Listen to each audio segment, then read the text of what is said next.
Hello there, thanks for coming by. PosterCentral.com's video blog today.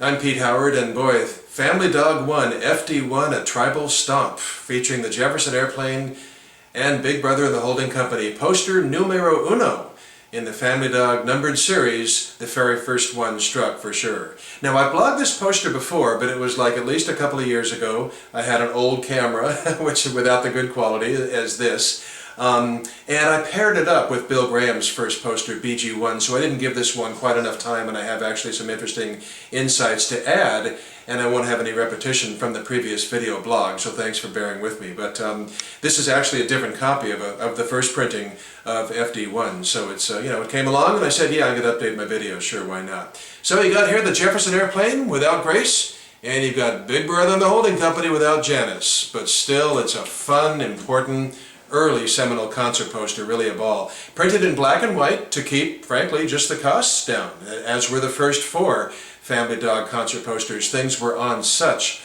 a shoestring budget back then in the earliest days of these dances, for sure.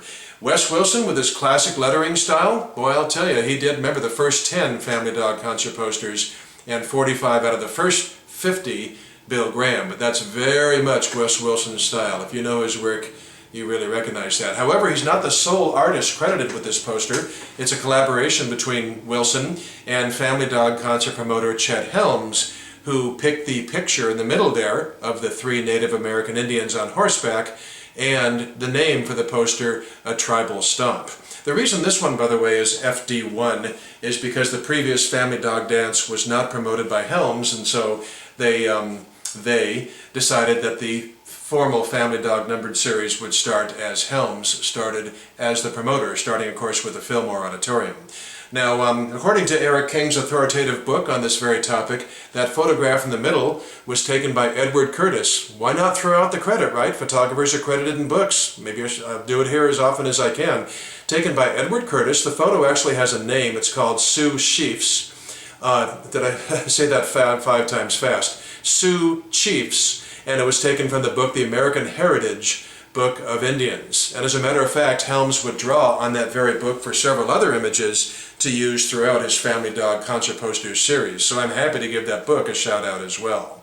But it's interesting, so promoter Chet Helms actually beat his friend at the time and future competitor Bill Graham on a couple of fronts with this very poster. And most importantly, this was, well, BG1, so this is FD1. BG1 was 2 weeks before this, so you might think Bill beat him. However, you might remember, of course, BG1 was not a psychedelic concert poster. There's just a picture of it, and everybody knows that, the Jefferson Airplane at the Fillmore as BG1. So that's not psychedelic. So then out comes FD1, and it's totally psychedelic. So, interestingly, Chet can certainly claim the first psychedelic concert poster in the two rival promoters going forward.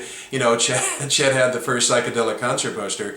And also, Family Dog can claim the first use of Wes Wilson, because Wilson would do BG2 after that red and yellow, biplane non-psychedelic poster. Graham switched to psychedelic concert posters, and Wes Wilson did BG2, which is as much cartoonish as it is, of course, psychedelic. It has psychedelic lettering, but predominantly cartoonish with Batman.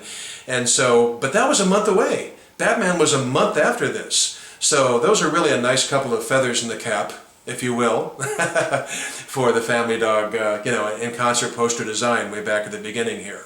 So this is the first printing, as I've said, of FD1. It's very easy to tell, very simple. Down there, below the day and date, it's blank. It's just that simple. Down there, as you can see, below Saturday, February 19th, there's just the white margin. And very simply going forward, the reprints had information on there and little numbers and parentheses and things like that. Now, occasionally somebody unscrupulous, or maybe to get it into a frame, would trim the bottom of theirs, and then they would trim off that fine print, and somebody might think they have a first print with a blank bottom, but just know that this poster is just a shade under 14 by 20, the standard size for these things. And so you want, in order to measure anything's authenticity, it's got to be 14 by 20 inches. So, I mentioned that both bands are performing without their leading ladies yet. The Airplane were recording their first album in Hollywood, which would be released this upcoming summer. Of course, Signe Anderson, the female on vocals. But what I really love about the timing of this poster in February of '66 is that RCA issued the band's first ever single this month in February of '66. And that, of course, is the Marty Balin classic It's No Secret, which would wind up being sort of their signature song in the Signe Anderson era. And the flip side was Running Around This World, first appearance of that rare song. And that song ended up being rare, of course, because RCA yanked it off the Takes Off album as soon as that album came out, because it had the line about nights with you will be some fantastic trips, you know, whoa, look out. So then going down below the picture of the Indians, we have Big Brother and the Holding Company were in their initial 6-month incubation period without Janis, just literally about 8 weeks or so after coalescing and forming formally as a band. And interesting to note that a lot of people forget that 1 year later, exactly 1 year later, the Family Dog held a second annual Tribal Stomp at the Avalon without the airplane, but indeed Big Brother and the Holding Company were headlining.